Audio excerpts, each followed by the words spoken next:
Boah, geil. Hier, 230. 230. 240. Und wieder runter. 270.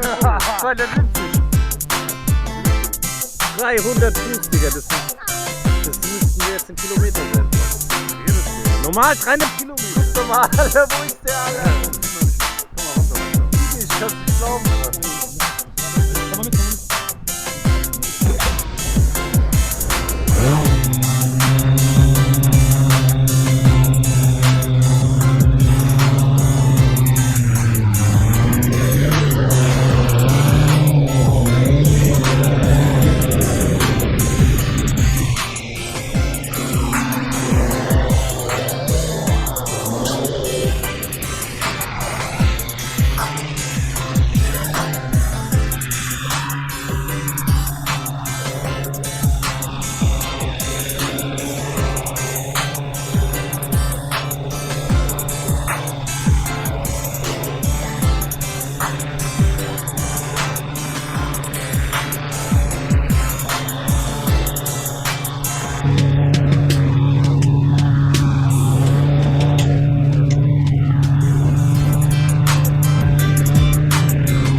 Nein, das war gerne